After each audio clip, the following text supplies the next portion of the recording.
Hey, so we are officially recording now, so be careful of everything you say. All right, I'm That'd just be gonna unusual. set this up really quickly so I know what's happening on this end. And we also,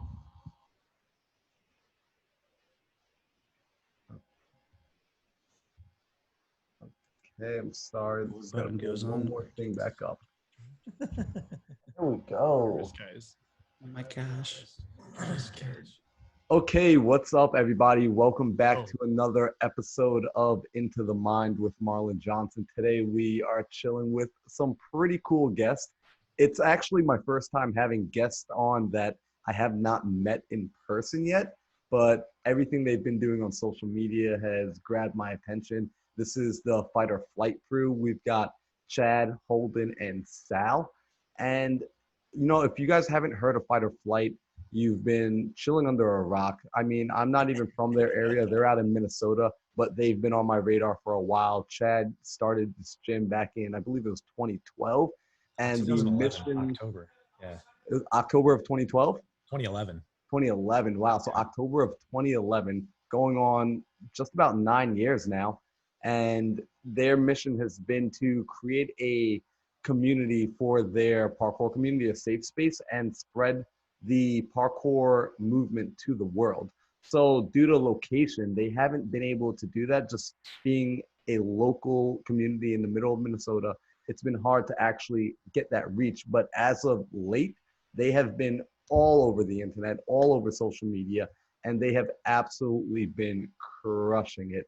I mean, any parkour practitioner over the age of 25 knows that feeling of recognizing you get to that point where you've got this sport you love, but you also have bills to pay and you haven't been able to balance both.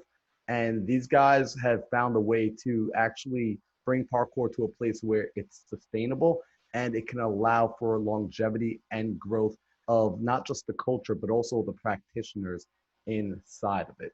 So, guys, welcome to the show, and I'm Thank you. super excited for tonight's episode. Yeah, I'm really excited to be here. That was a quite the introduction there. I mean, Absolutely. those are some beautiful words. Yeah, In wow. spite of all the chaos it's been getting to this point, my Yeah, it man. sure doesn't feel like all that from the inside. No, but yeah, that was very beautiful the way you strung those words together. Because, man, when you're in the middle of it, when you're in the weeds, as they might say in the service industry, it's hard to recognize all that you've done in such a short time. Yeah. No kidding. Yeah, And no, what I mean by short time is, you know, till now, people are like, oh man, there's this company, throwing this $10,000 contest. They must be absolutely loaded with money. Some big, huge company that's making it. They're bajillionaires with their Lambos and stuff, like thinking like Red Bull and everything. But, the truth is, man, it's like that, the L chart, like I said, Chad's been running this company since 2011. The original founder, the OG, Yeah. hadn't made a dime until about a year ago. wow. I've been negative up and Yeah, I down. think it was And probably negative for a while. yeah, I mean, there's definitely made it through the struggles, and we can talk about more of that later if you want to get into it. But the point is, we're not some big, huge mega corporation. We just decided, hey, like we did good last year. A lot of people are struggling, and we want to give back. And, worst case scenario, even if like this doesn't help our company too much from a monetary standpoint, we want to go down in history as, the people who brought parkour to the world, who made it a legitimate thing, went out, brought these athletes together, these world-class athletes from all over the world, brought on their all the different masterclass trainings we have and whatnot, coming out, and decided, hey, here you go, parkour. Here's everything you did for us. $10,000, winner takes all. And it's been an exciting contest. Yeah, it's been awesome. I love that. And I want to come and talk on that a little later because that's something I really do want to get to know more about that competition, that $10,000 payout. That's been big for the community. But before we get there, could we quickly get you all to introduce yourselves for the listeners so they know who's speaking? Like, guys, just now that was Sal speaking in case you're only listening to the audio. I know it's going to be a little tricky to get used to everyone's voice. But can you guys quickly just give a quick introduction of who you are and what you do at Fight or Flight? Sure. Yeah, I can start with that since I started the company. Yeah, I've been doing parkour for almost 20 years now. I was in martial arts before that for a long time. Yeah, got into parkour through martial arts. I was a martial arts coach for a while. I started a parkour program at a gymnastics gym actually, and then did that for a little while before opening up my own place, Fight or Flight Academy, and here we are now. So, Chad Zwaldo. I don't know if I ever said that. Yeah, so I'm Chad. That's me. Well, I'll go second. I'm Holden Hagerman. I have been a student here at Fight or Flight Academy since it opened. I started training like here briefly, or started training parkour briefly before it opened, and became a coach like 4 or 5 years ago. I don't even know. And most companies would tell you that you'd be crazy to put a 22-year-old in charge of your marketing, but here I am. So anyway, yeah, that's me. Yeah, head of marketing now. The dog. I'm Salvatore Steffano, aka Sal, and man, Hey, Sal. what do I do here? I'm just a baby, man. Like I just tell guys demand things all day. Points with his rattle. Yeah, like wow, we need a new website. We need some awesome videos. But we call the position technically the visionary. Visionary is the type of person who they have all these great ideas. They have 1,000 great ideas a day, but they never get anything done without the right team.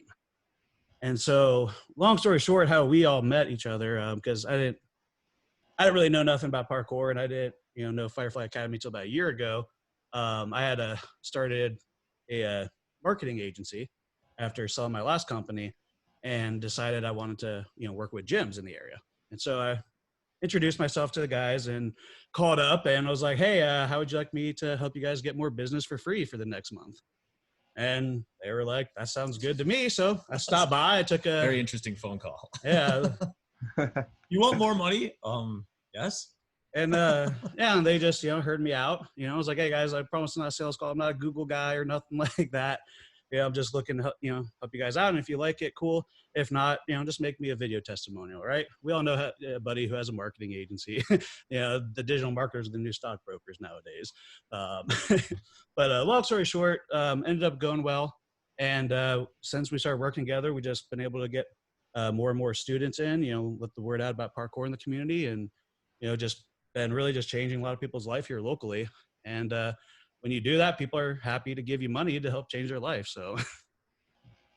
Wow. So great introduction, guys. I'm super happy that everyone's now about to get to know you.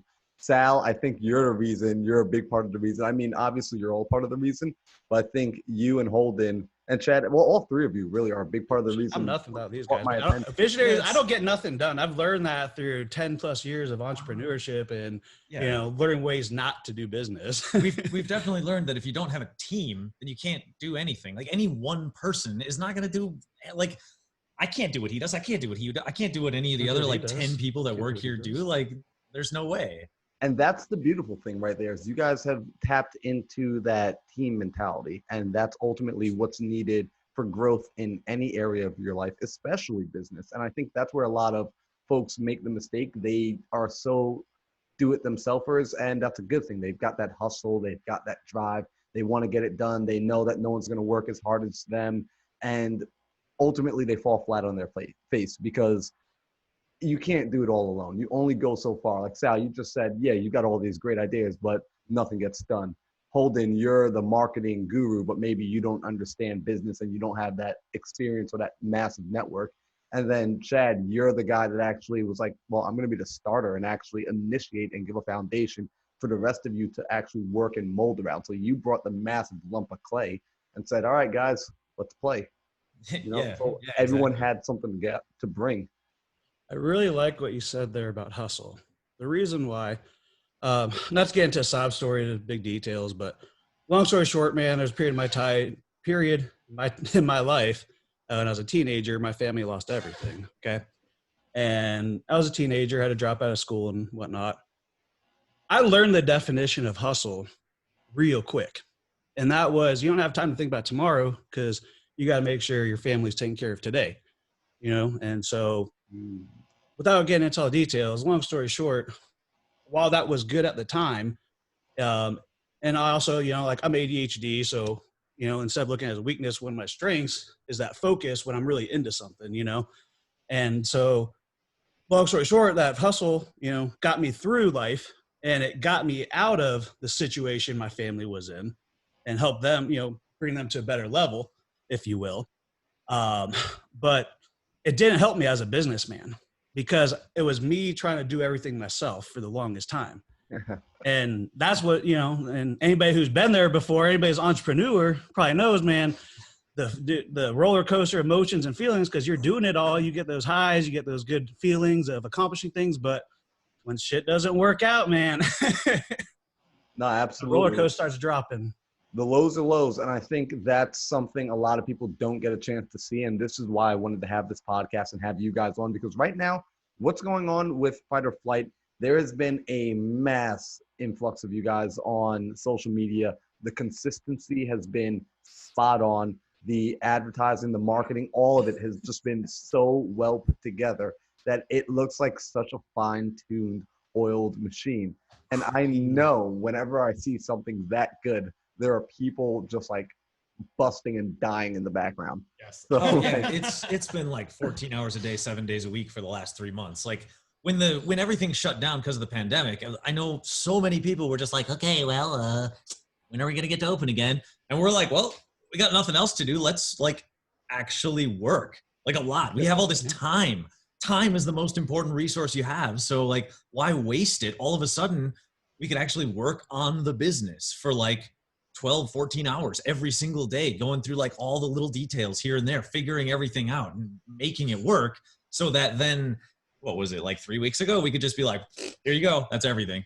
Like, and that's why everybody was like, whoa, Fight or Flight, what happened? It's all this time that we put on beforehand, like building all this framework so that now it's like, okay, here we I are. think it was like early April, and we like had already been shut down in Minneapolis, in all of Minnesota for like a few weeks, and like 3 weeks into it, you were like out filming with Kim, another dude that's like big part of everything that we're doing, and they went out to go film some of our like guide videos, and I like came out just to train and like be in the B-roll, and I was like, stay away from me, but I still want to train with you. And so they talked to me, and they were like, hey, you should take this job that we want you to do.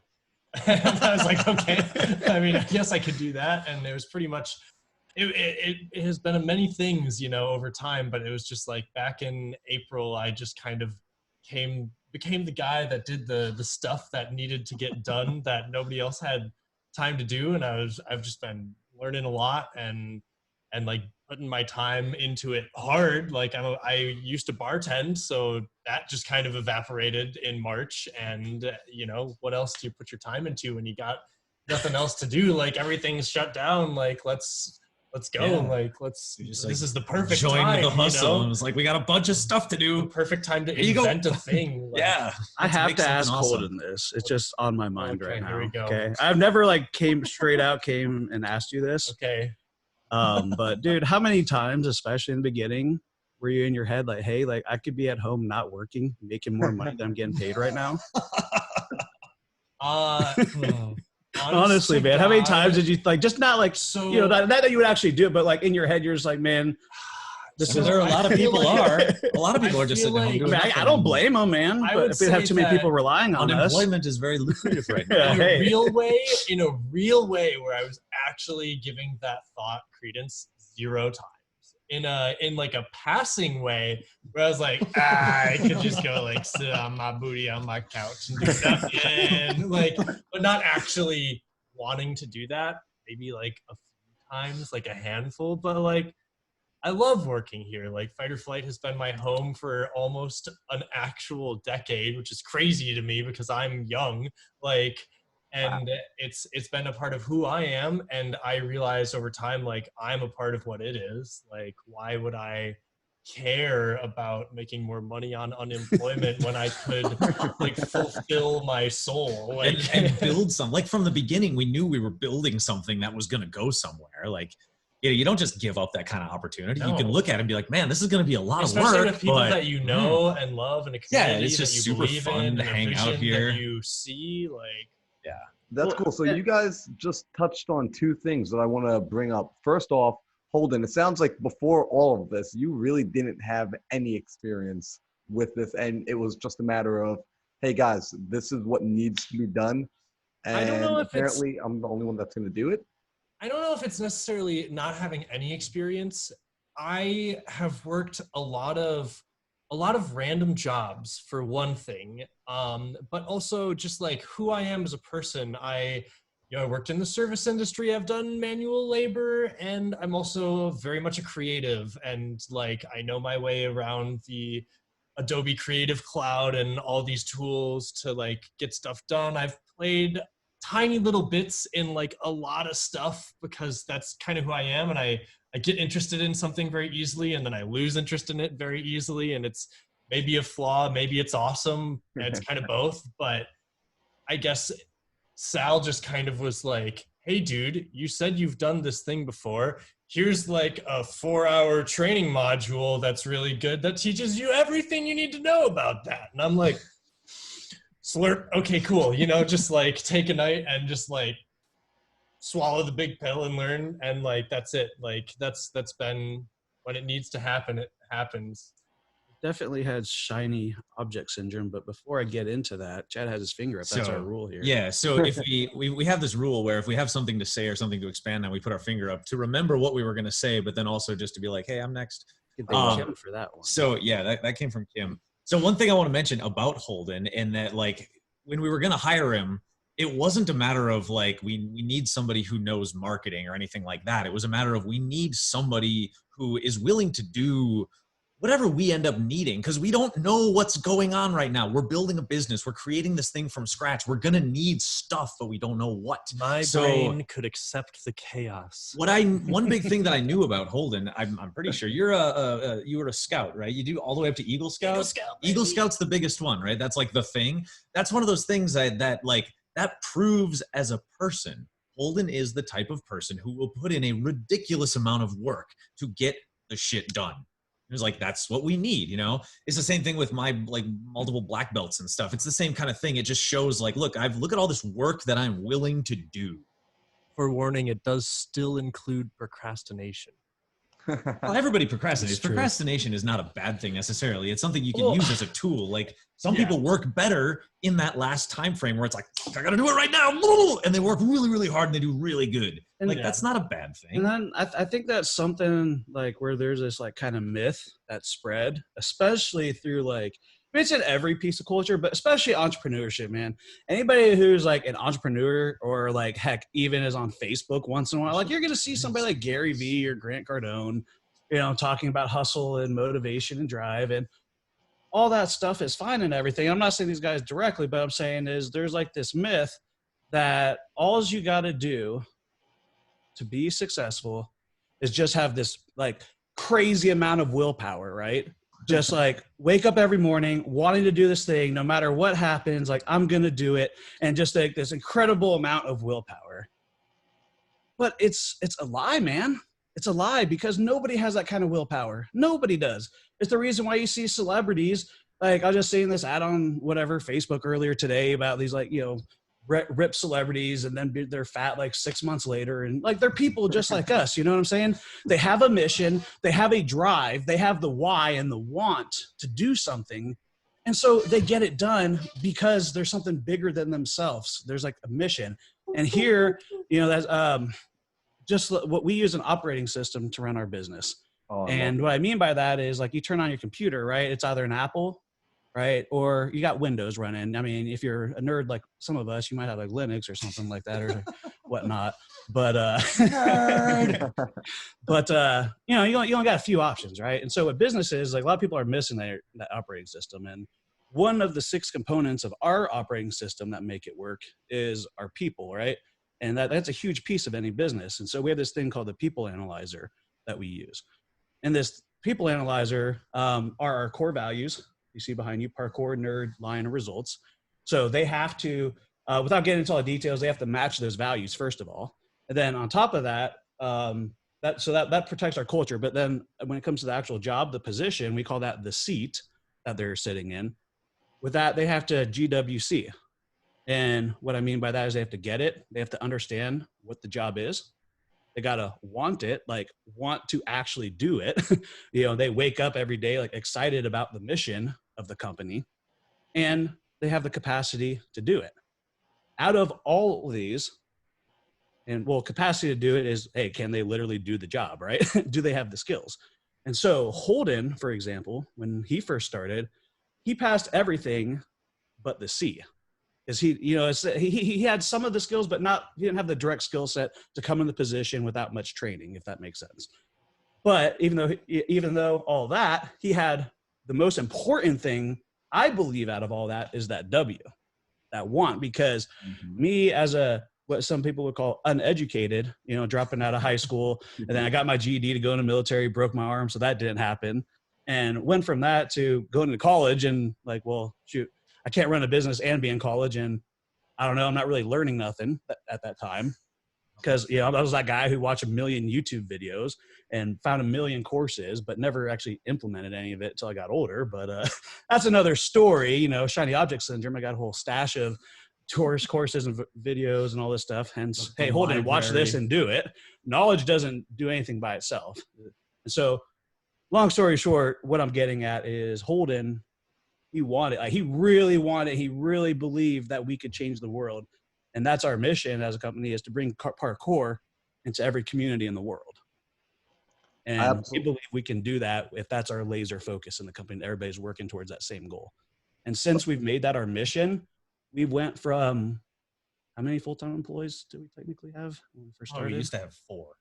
And those were like part-time, right? Like coaches and stuff. Yeah. It wasn't really full-time. Now it's at least 10, isn't it? And half of those are actually full-time employees being paid salaries. And so like, and that's in pre-Corona, mid-Corona where we're at, 4 months later. No, that's what's important about having an operating system in a business. It allows you to achieve those kind of results in a short time. Yeah, that's a big jump. And I think having those systems, it's so beyond crucial. I'm somebody that I am an absolute nerd when it comes to business, when it comes to systems. I love it, and I wish that more people understood it and implemented it, because ultimately we watch a lot of parkour startups, a lot of startups in general fail, not because they didn't have a great vision or they didn't have a great product, because they didn't have a good system behind them. And ultimately they got overwhelmed by the day-to-day, because it's very overwhelming. Because like you said, Sal, willpower does eventually run out. Now, there is one human that willpower doesn't run out with, and that's David Goggins. That guy is just he's not like, I'll give you that. There's always somebody or something that is the exception to the rule. He's so strange. But everyone else, the rest of us, we are human. So instead, with our limited willpower, what we should do is create habits for ourselves, or habits for our business, which is systems. Your habits for your business of how you bring on the right people, getting the right people in the right seat, like you said, that's a system. That way you're having consistency. So you can go and grab 10 more Holden types and you can put them where you need them. And that is beyond cool. That's so nice to hear. And to know that that's actually intentional behind everything. So my question to you guys actually is, I think it was you earlier, Chad, that said you knew where things were going from the beginning. Was there a very clear picture of the end in mind that you guys started with and you began working backwards from? Or is this all unfolding just like randomly? Well, the system that we operate on actually starts in the way where you start with your long-term goal for the business, and you start way up top. That's like, what do you see in 10 years? What do you want? All right, cool. We have this idea. Now let's break it down into like a 3-year plan. Where do we need to be in 3 years to get to that? Now let's break that down into a 1-year plan. What do we need to do in 1 year to get to that 3-year plan? And then that goes down into your quarterly plan, which we call the rocks. And like every quarter, we have a certain like between 5 and 10 rocks that we're working on that all get assigned an individual person. like my rock for this quarter was to renovate this upstairs into a studio. And I've got another 2 months to actually make it done, but I'm working on it. Like if you can see around here, it's still a mess, but it's getting there because that's my rock that I'm working on this quarter. And that will build towards what we try to do for this year, which will build towards what we try to do for 3 years, which builds towards what we have of this big vision at the top. So it started at the top and then we built it downward from there. Bring parkour to every community in the world. To do that, you got to have your media marketing team. You got to be bringing money, generating that through sales. So pretty much all of our money comes through local memberships. And so we're using that money to, like we were saying before, expand things out online here.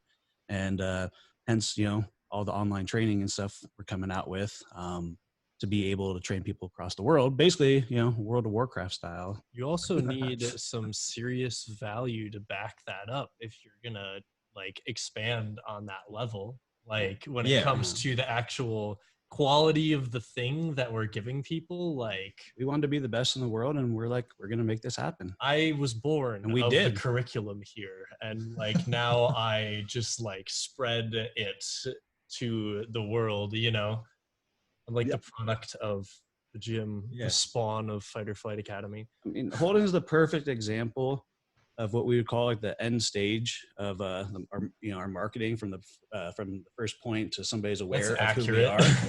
So we have at the end of the customer journey experience, we have what's called the promoter stage. And that promoter stage is like, hey, if somebody's bashing us on Facebook or Insta, they're going to jump in and bash the other people back online and support us. They're going to go out without prompting them, to tell people to come check us out. They're going to be the people that when we post jobs up, they want the jobs because they've lived in this culture and been a part of it for so long.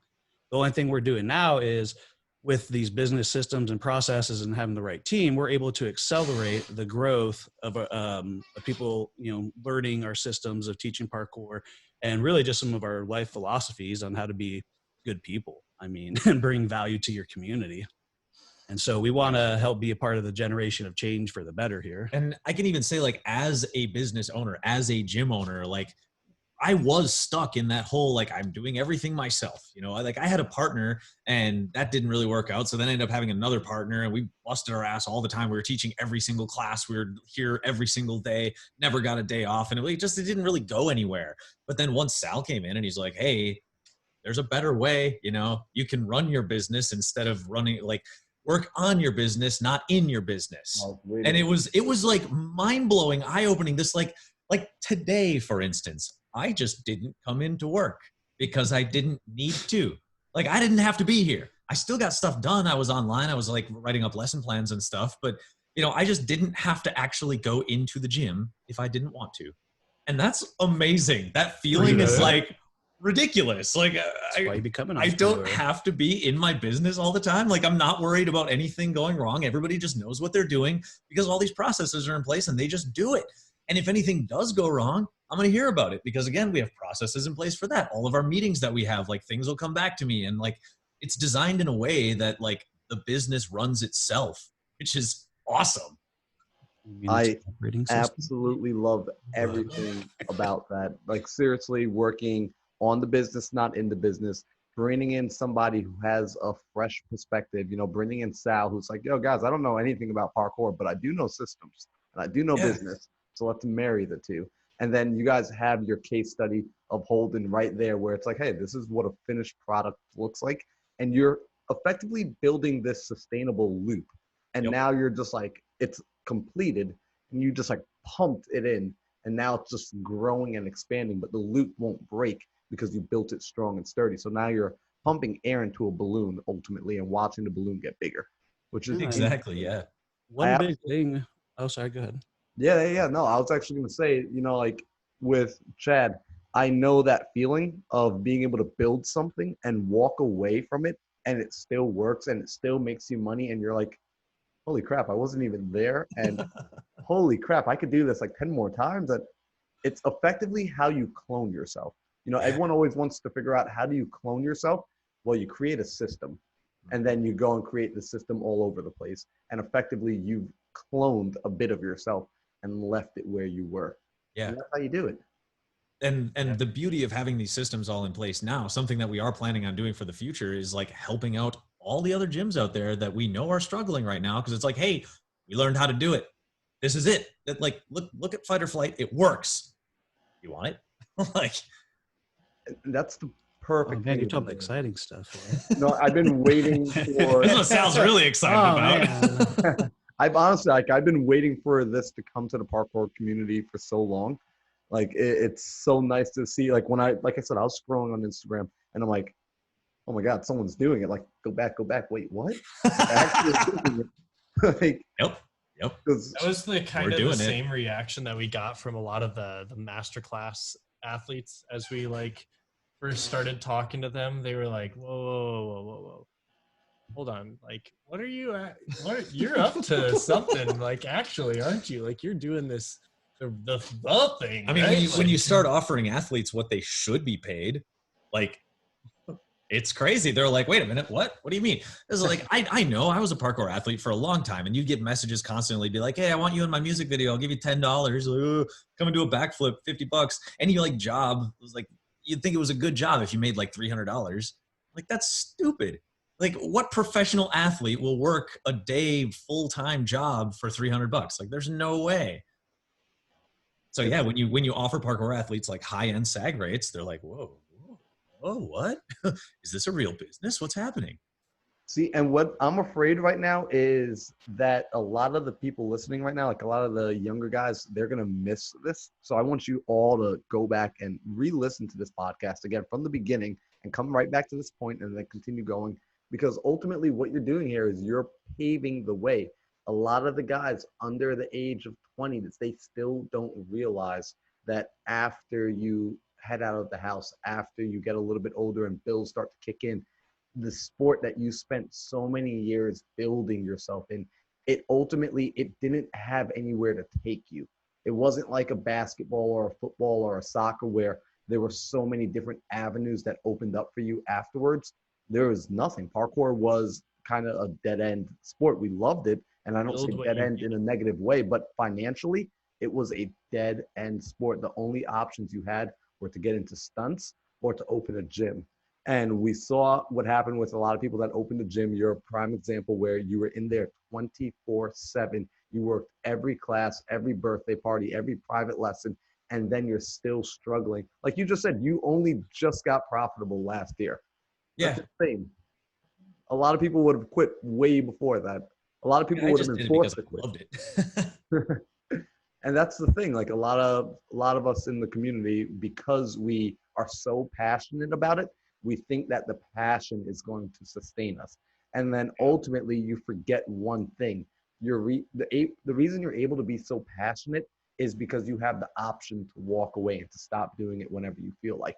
When that option gets ripped away from you, the passion leaves pretty quickly. I can guarantee you. It's like being in a relationship where you say you love the person, but then ultimately you're never actually allowed to separate from them. You're going to start to get annoyed of them real quickly. Like you don't want to see your best friend every moment of every second of every day.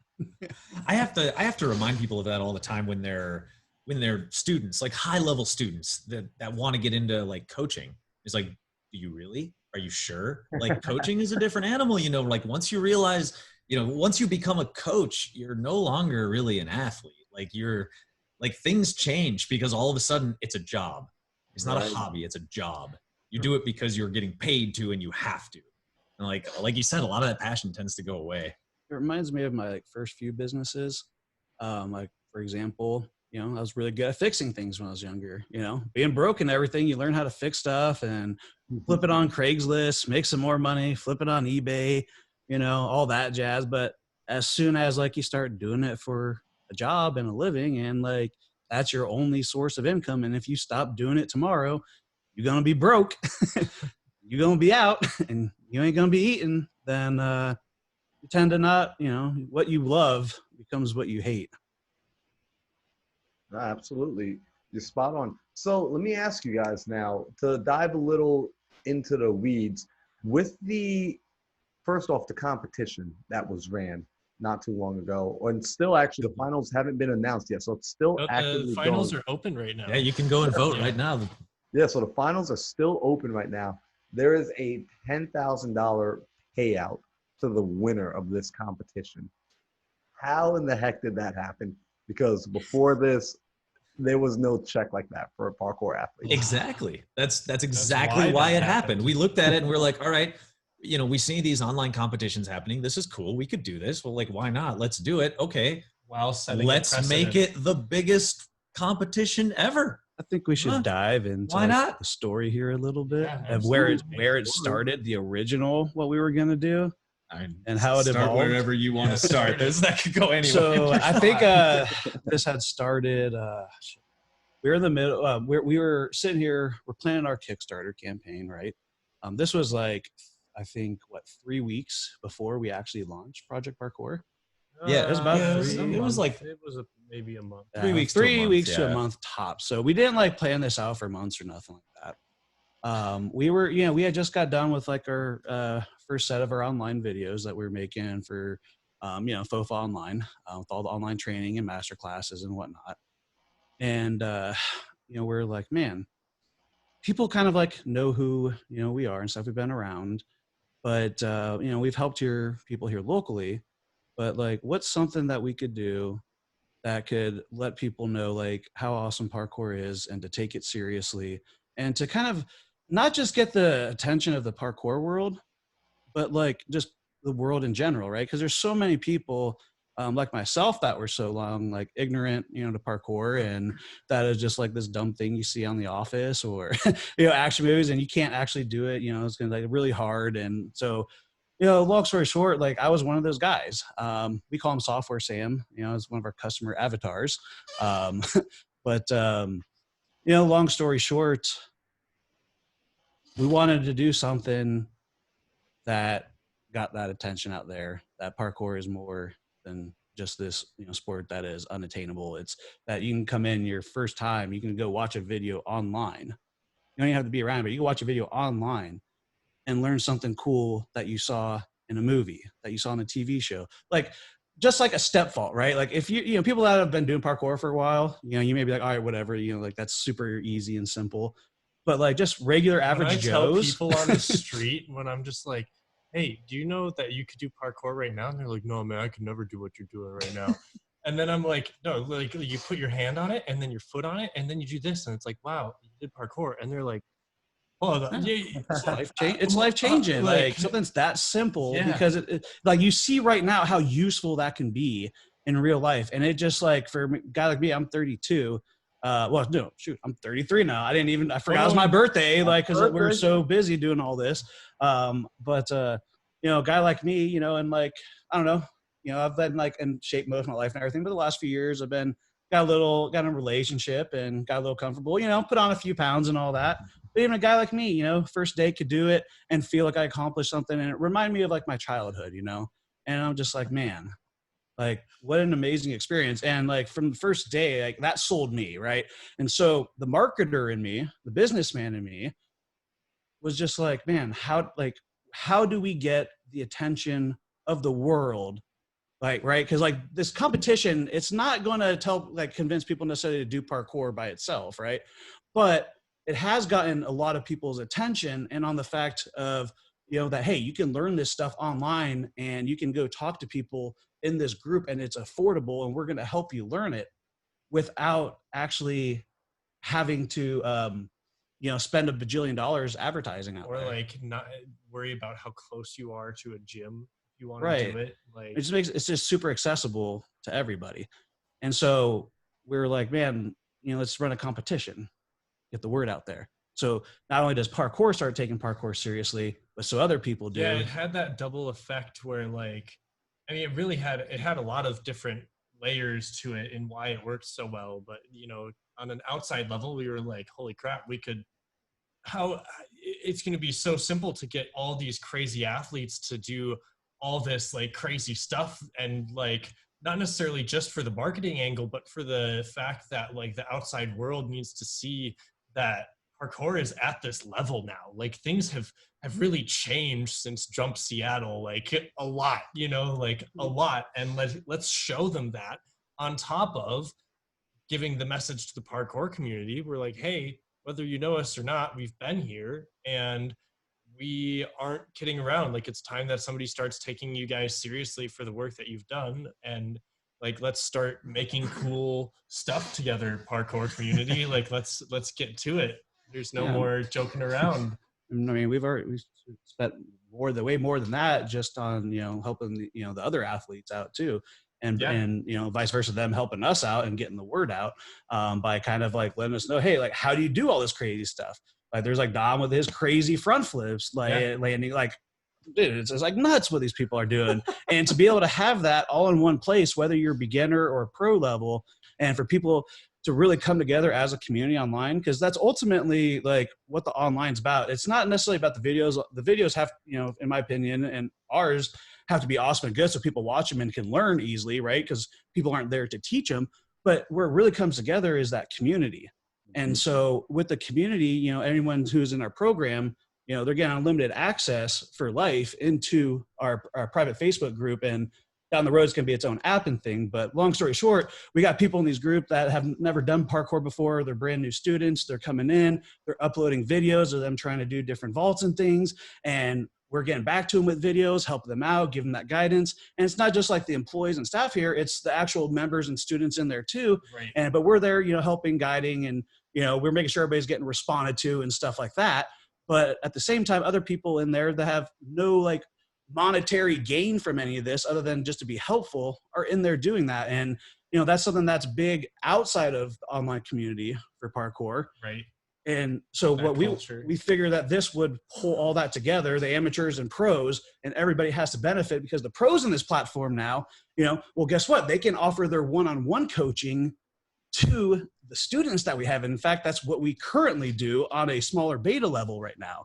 And so when we say we mean this in the community, that's future stuff. I mean, we are a business and we do need to make money to make awesome things, right? I mean, it's just simple economics, but you can have a win-win-win situation. The business can make money, employees and contractors, aka the coaches, can make money, and the students can get great value, because we can do that scale instead of having everybody in our studio. Because our memberships, man, here, they're not cheap, I'll tell you that much, because what these guys do is amazing. You can't get it anywhere else.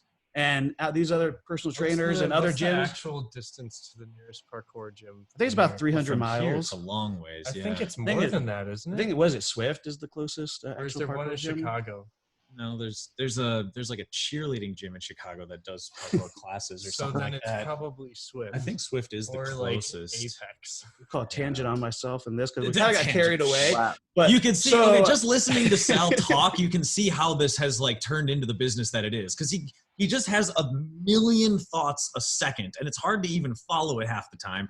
But he thinks that way about business constantly, and it's like we've had so many meetings 1, 2, 3 in the morning where Sal's just like, let's do this, let's do this, let's do this, let's do this, and like they're all amazing ideas, and it's ridiculous. That's where we got Kim, our integrator. Like, he's like he's the filter, right? So he's my mask, basically, right? So I'm sitting here spewing out ideas, and he's like, nah, that's a bad idea. That's a bad idea. That's a good one. We'll let that one come through. All right, cool. That one works.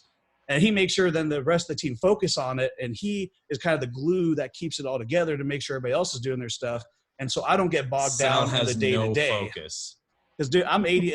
Just like our story here, right? I'm sitting here talking about, like, all right, what's the history of this? And so I got, like, so way far back. away from Right. the $10,000 prize competition. So So- you're talking about everything. And in our system, we call it tangent when things are getting away from us. But you know what? It's it back. beautiful. Like, I'm happy you went there, Sal, because seriously, like, it got me super hyped and super excited. Where, like, I love this kind of talk, man. I love business. I love visionaries.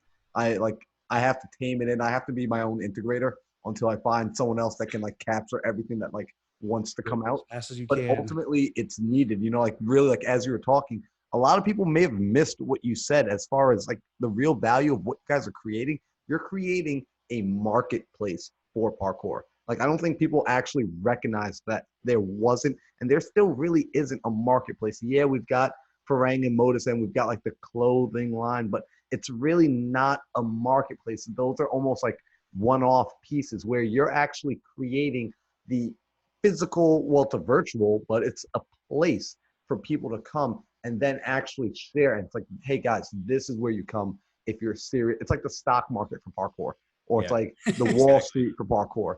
And it's like, all right, cool. You're a coach, come here. You're a gym owner, come here. You're an athlete, come here. You've got your gear and your affiliates, come here. You need people for projects, come here. You're creating a one-stop shop.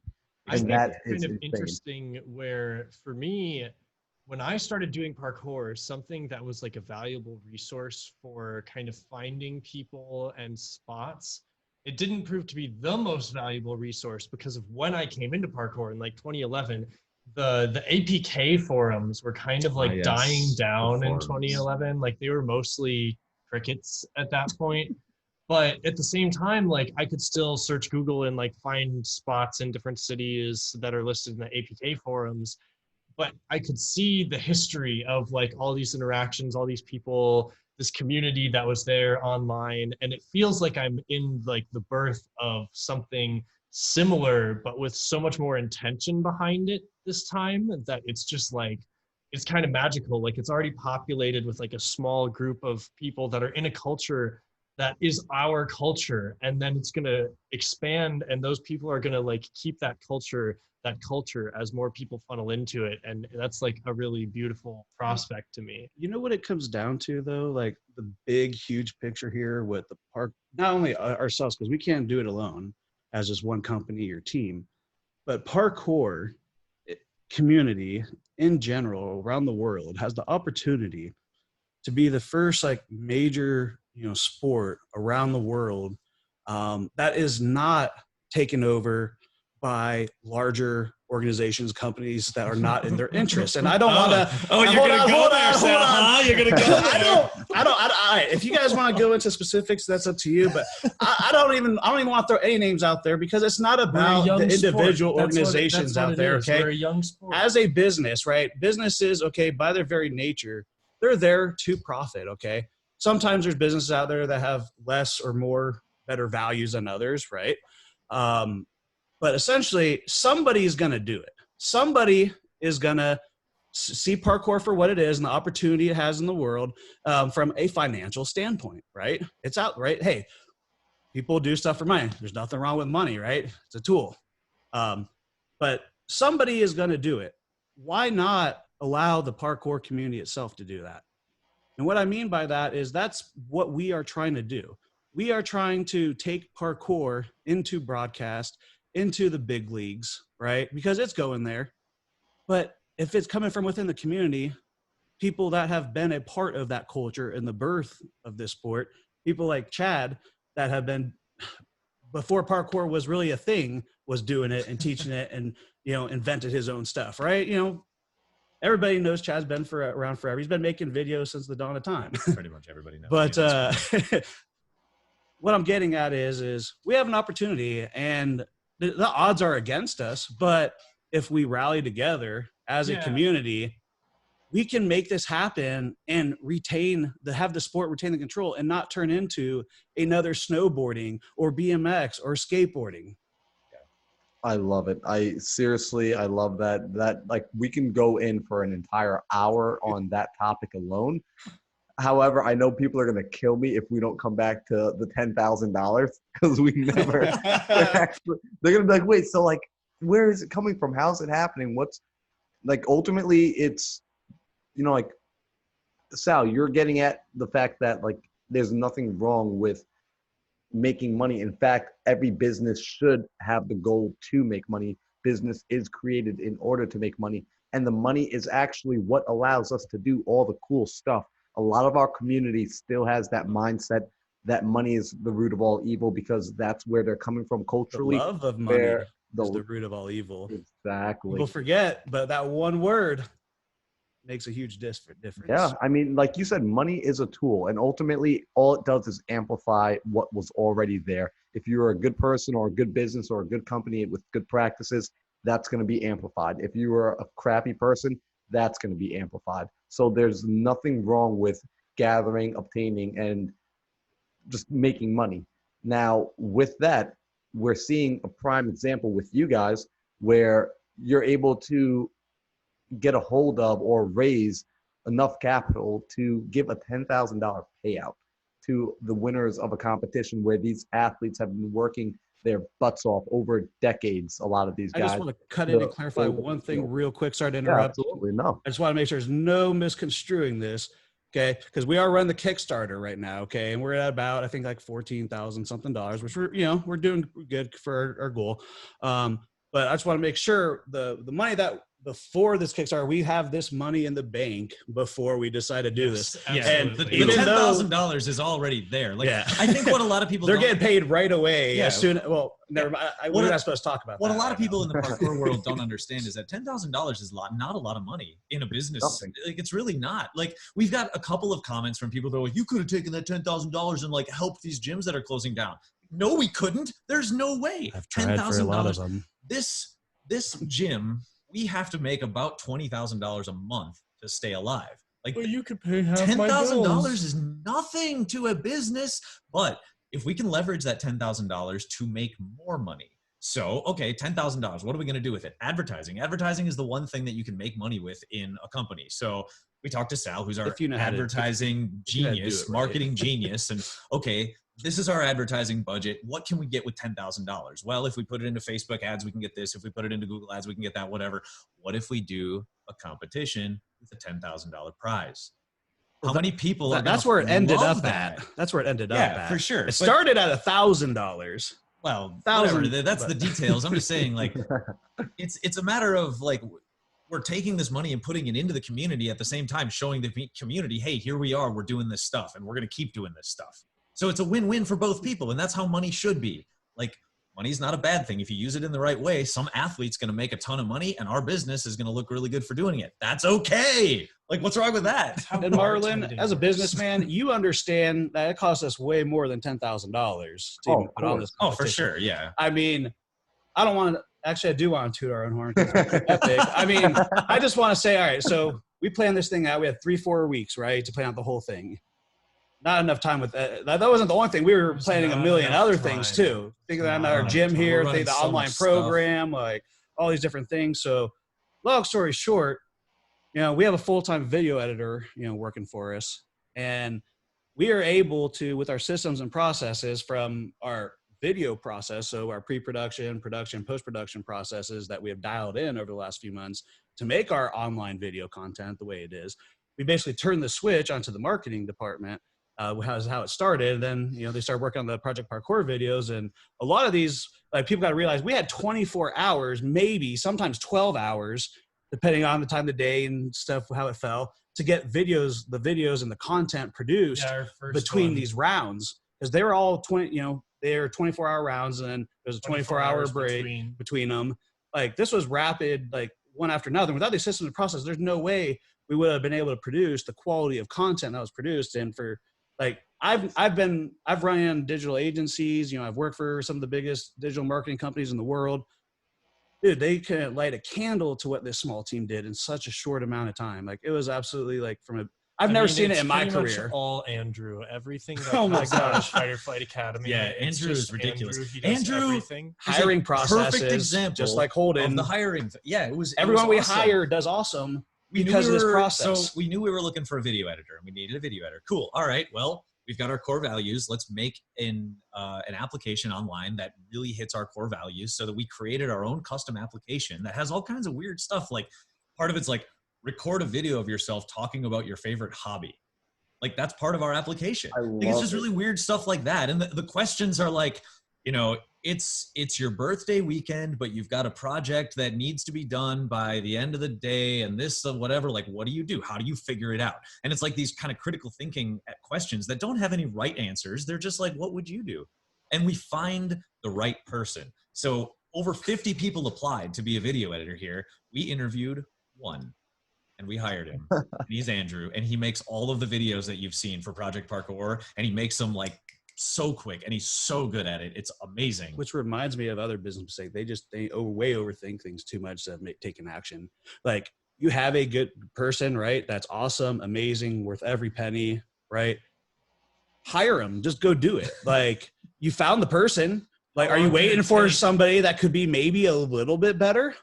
It's like, I don't know. People get greedy, Or they just I think that's not even greed, man. It's just they overthink stuff. You're like, well, typical business sense or whatever people learn in school nowadays. I should wait till I talk to at least 3 to 5 candidates. Can you guys read Then this? hire somebody.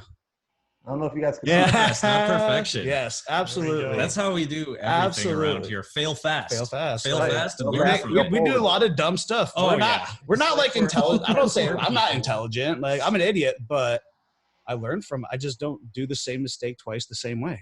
Well, you know what? You guys take action, and that's why we're even having this conversation right now. Because you have an idea, you take action to it, and done is better than perfect. You just get it done. Good enough for FOFA. That's what we say all the time. Oh, I love it, and it's so fun. I honestly, I could sit down with you guys and talk about this stuff for hours. We're definitely going to have to do another episode in the future. But you know what? I want to bring it in and wrap it up because I do want to keep things close to an hour just because I know the attention span of some people. And what we're going to seconds, I think, is normal. Yeah. So I have a ton of questions that I never asked, so we're definitely going to have to do a round 2 with this. But I do want to actually get a little personal with each of you guys and find out. I know where this is going. I've listened to your role play, so I know where this is going. I'm pretty sure. I hope you know where it's going. So, I'm always big into mindset. That's why this show is called Into the Mind. And I believe one of the ways we are able to set and control our mindset is through the books we read. Obviously, the environment we're influenced by, but a big way of knowing how a person thinks is show me your library. If you take me into your room or take me into your house and you show me the books that you've read, I have a really good sense of how you think. So I want to know from you guys, what are your favorite books? Let's actually keep it down to 2, no more than 2 books, favorite books. And it's cool to say, hey, I don't read. Audiobooks count. Man, that's tough. It's so hard to pick just 2. I got 10 books on my bookshelf at all times, and that's about it. It's my I've got rule. 50. Because I'm one of those types, I believe it's more about reading. It's not about how many books you read. It's about how many books you reread and read and read and read over and over again. There's books that I've read 20, 30, 50 times. And anyway, I'll go last, but because I want to hear what y'all have to say. And I want to hear what Marlon has to say too. All right. I'm going to throw this out there, Sal. I am 1,000% confident in saying that you've read either Traction or Rocket Fuel. All of the above. They're sitting in his office. I actually just finished How to Be a Great Boss today by those guys. The same series of books. Oh, beautiful. All right. So I think I have the answer. All right. We're going to go with 1984 and Ender's Game. I like them a little dark and a little dystopian. I won't lie. 2 very different feelings in the end. Both not great, to be honest, but depends how you look at it. Yeah, it depends a lot on how you look at it. I was actually also going to say Ender's Game, so fuck you. That's like the best book ever written. It's amazing. But my other one would be Living the Martial Way by Forrest E. Morgan. It's an amazing book for the modern warrior, I would say. If you're like a classically trained martial artist and you want to live in the modern world, it's an amazing book. And it's the book that I read whenever I feel like I'm losing my motivation. I'm like, man, I'm kind of burnt out. I don't want to. And I'll just flip through it a little bit. And for a week, I'll be the most motivated person ever. It's like, yes, I have to do this. Yes. So yeah, it's a great one. All right. So I'm the details guy. As you know, got to make things complicated here. So 2 favorite books overall or straight business books? I got to have some deets. I think overall is the... Because if you overall, you've mentioned one of them, that's for sure. Traction, for business books, Traction, by far biggest life changer my entire life. Mine too, and I haven't even read it yet. I moved up to Minnesota from Florida. If you know EOS, it's pretty big here in Minnesota. And went to work for this awesome dude, old company Tech 80. Was hired on as a director of sales and marketing, and he ran EOS in his company. changed my life because up to that point, I think it was like I got out, like it had been like 3-4 years until like I had like even thought about running my own business again. After I read that book, I realized every single thing I had done wrong in running a business. Out of like the however many I had, there was a few. They always made money, but they eventually drove me too crazy to the point where I didn't want to do it anymore. You know how that goes. Oh yeah. So definitely traction, number one there. And if we're gonna go with like some fiction books, which I don't really read any fiction books anymore. I honestly don't. I'm just very big on like educational and learning and self-improvement and that kind of stuff. Speaking of that, I have to bring this book up now. I was gonna say The Giver as my favorite fiction book. Oh, the Very Go good. Giver. Like Good just one. the ending of it, but I can't leave here without giving the third one. Is that all right? Yeah, absolutely. All right. Cheater. I'm telling you right now, if you want to make any change in your entire life, no matter what it is, or if you just have like a certain life goal that you want to obtain and just want to be able to obtain it no matter what, nothing will stop you in the world type shit, read Psycho Cybernetics. Oh my God, dude. Will change your life. Yeah. I've been meaning to I've never even heard of that.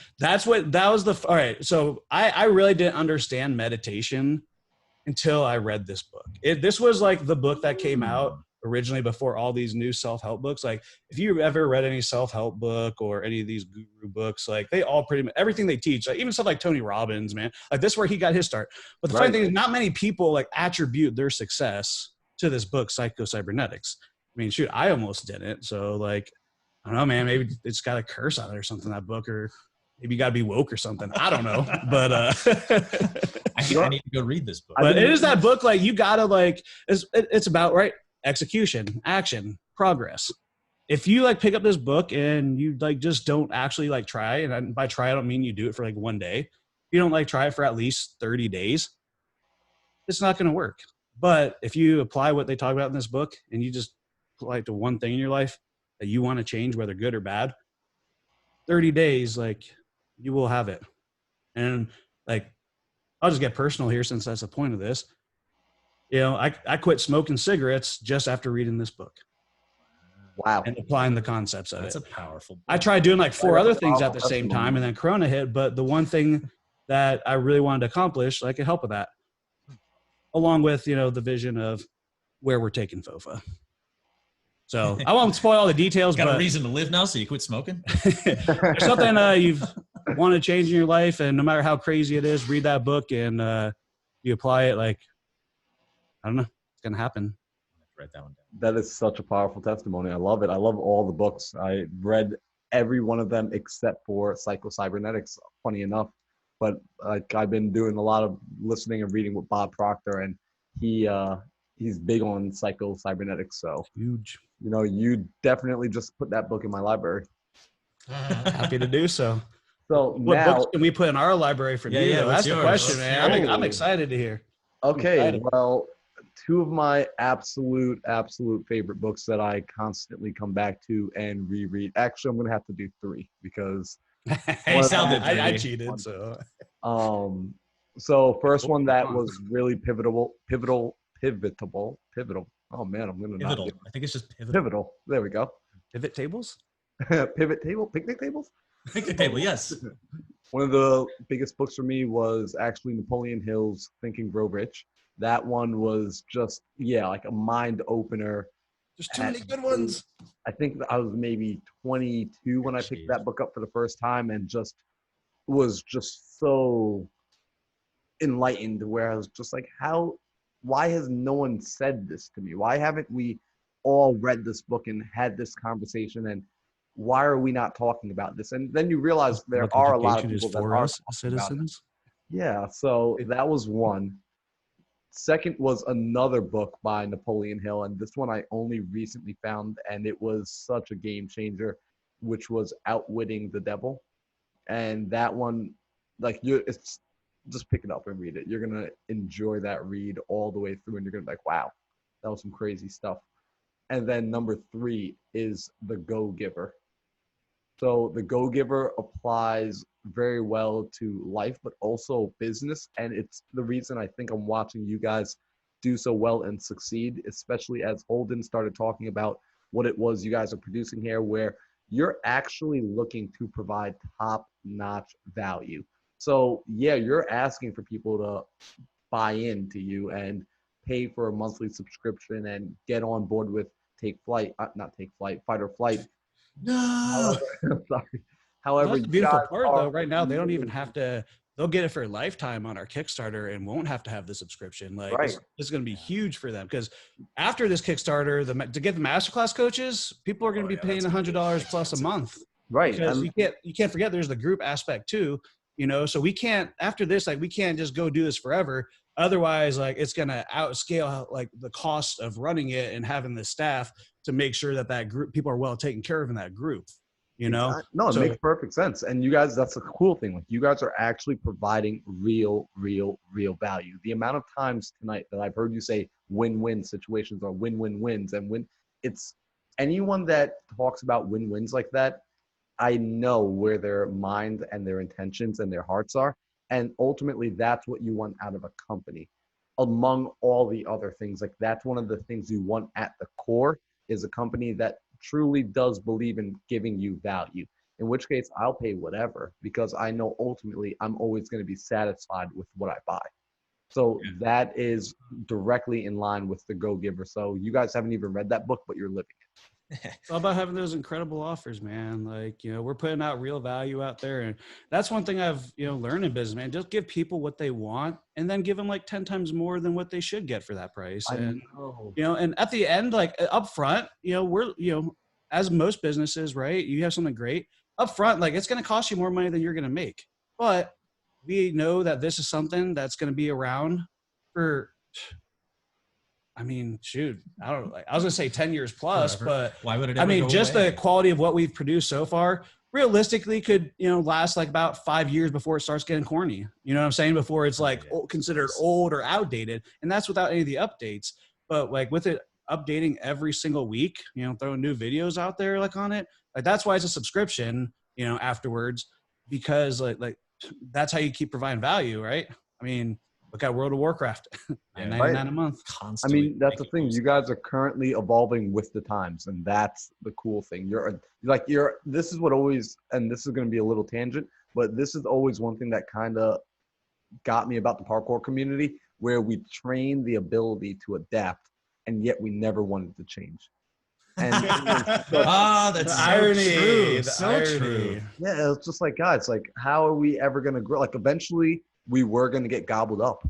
And this is the way for the parkour community to not get gobbled up in the larger scale of things, because now you've given it a way to grow.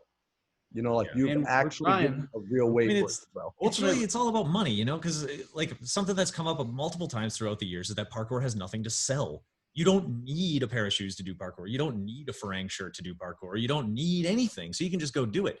If you want to do skateboarding, you got to buy a skateboard. If you want to do snowboarding, you got to buy a snowboard. So these companies were able to sell those things and make a bunch of money and then host competitions and do huge events and sponsor, like, how many snowboarders were sponsored by Burton because Burton sold snowboards.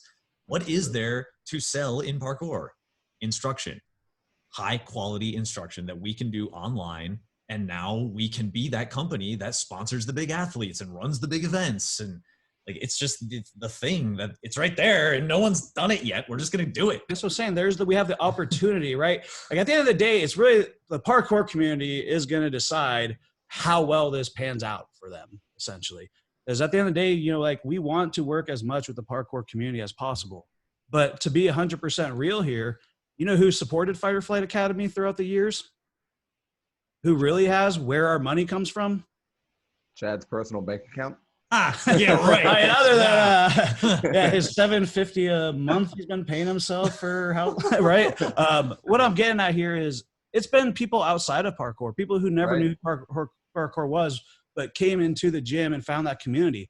People like me who never really knew what this was all about, who had a place like, because I've been in Minnesota for almost 6 years now, and until I met these guys, all I had was like business associates and people I've worked with up here, but never real like true group of friends and people like to barbecue with and play, tabletop board games and, do nerd stuff and like just, have like people that like genuinely accept you for who you are, you know, and that's why, you know, we have a saying here in our gym, you know, people come here for parkour, but they end up staying because of the community.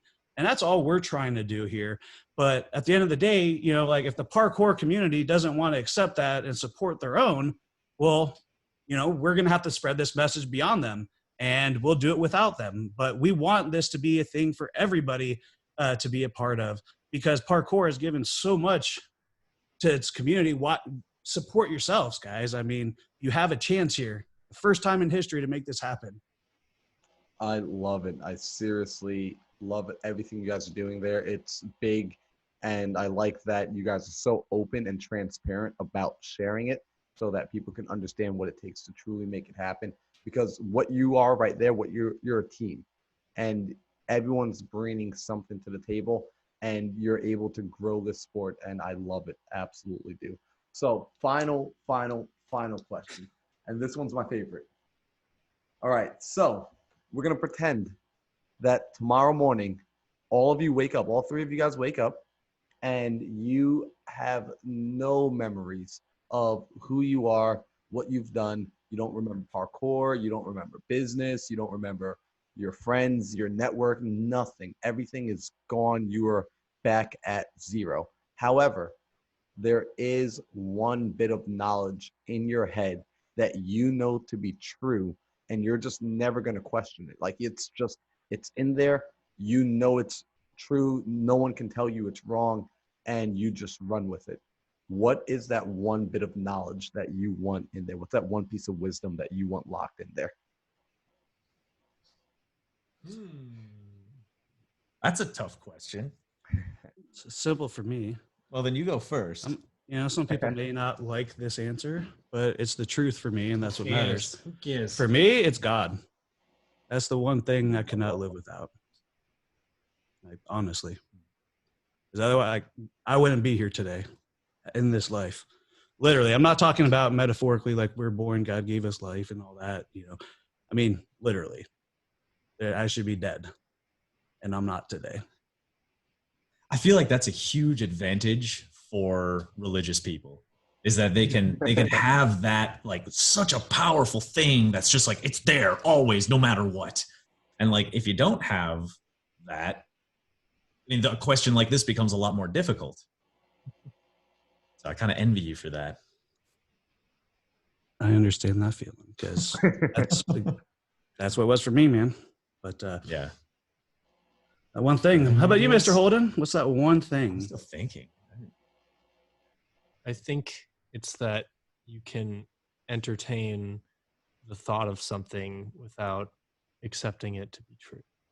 I think that's my one foundational element, is that you can analyze something and look at it objectively without getting caught up in it.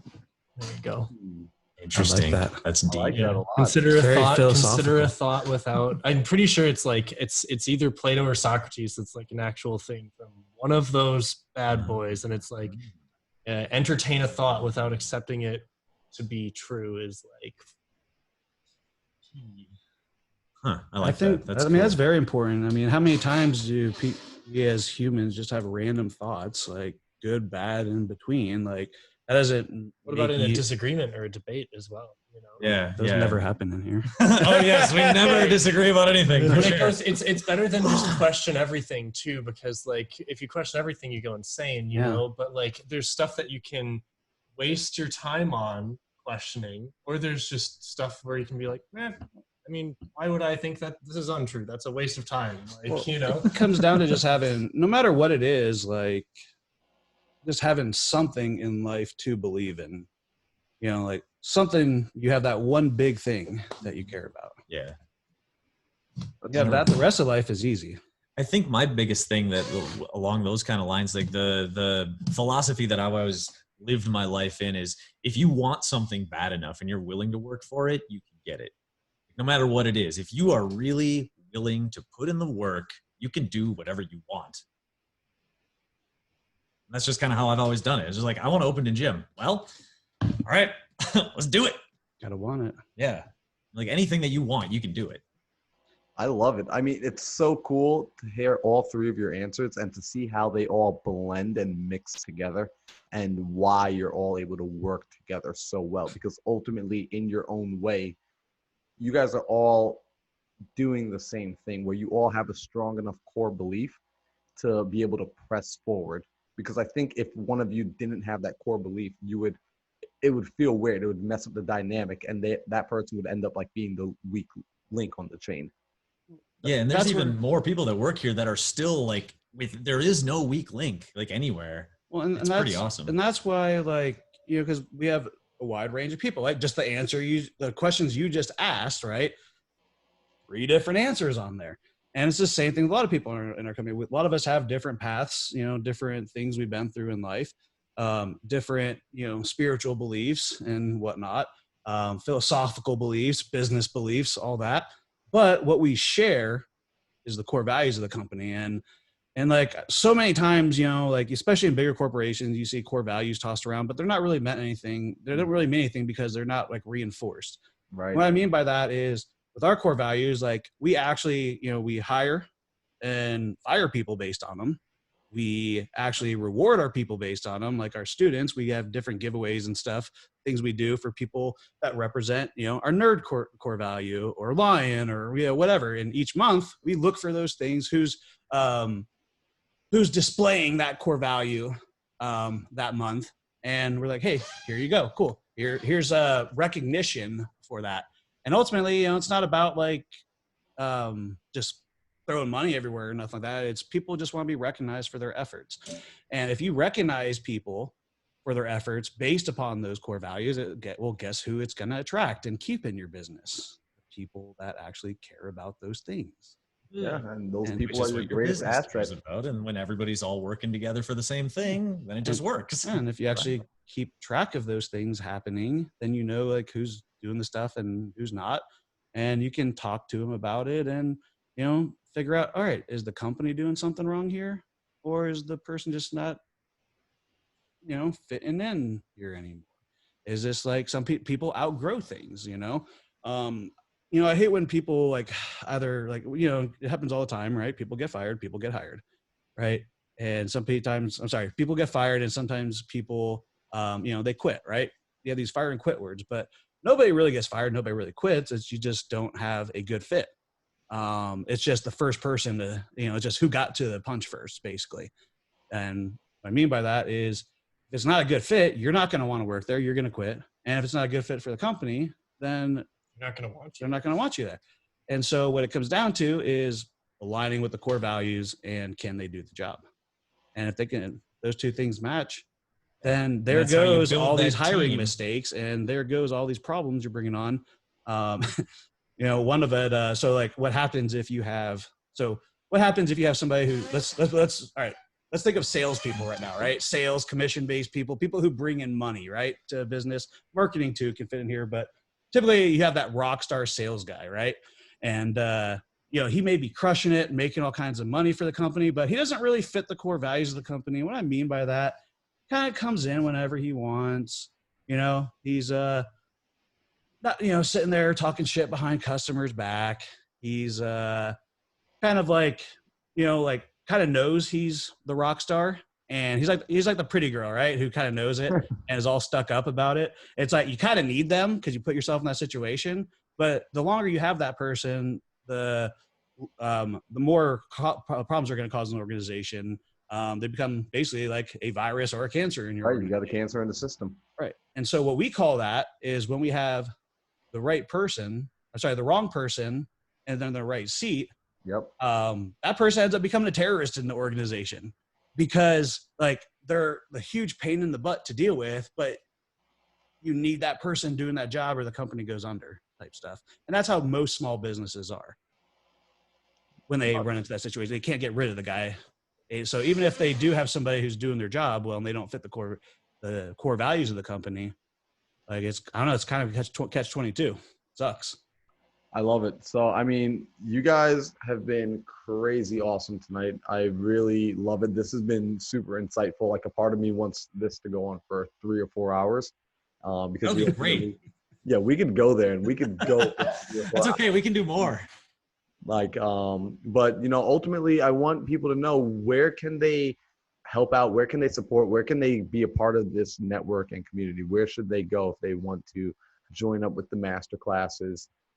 You're in charge of all that. You talk about it. Right now, first and foremost, directly, the answer is our Kickstarter. Our Kickstarter is running till August 14th, I believe, and like that's where you can help us out for at least the next like 3 weeks.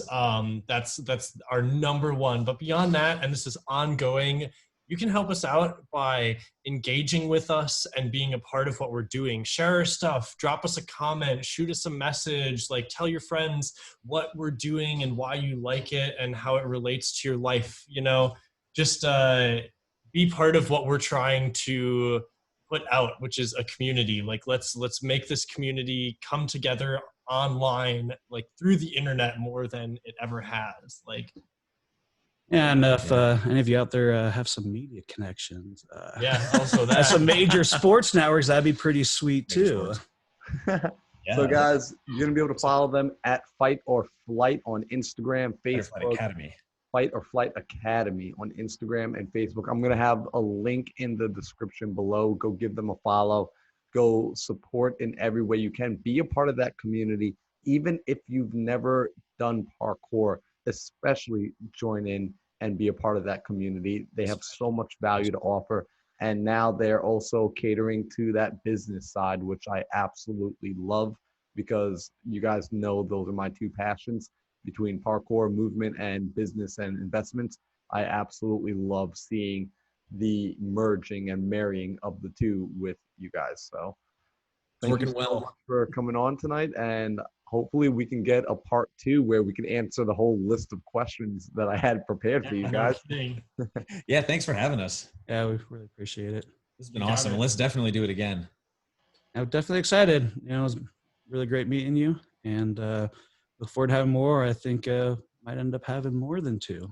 But we're gonna have you on our podcast too. Yeah. You gotta come on the Don't Die podcast. Oh, there we go. I'm all for it.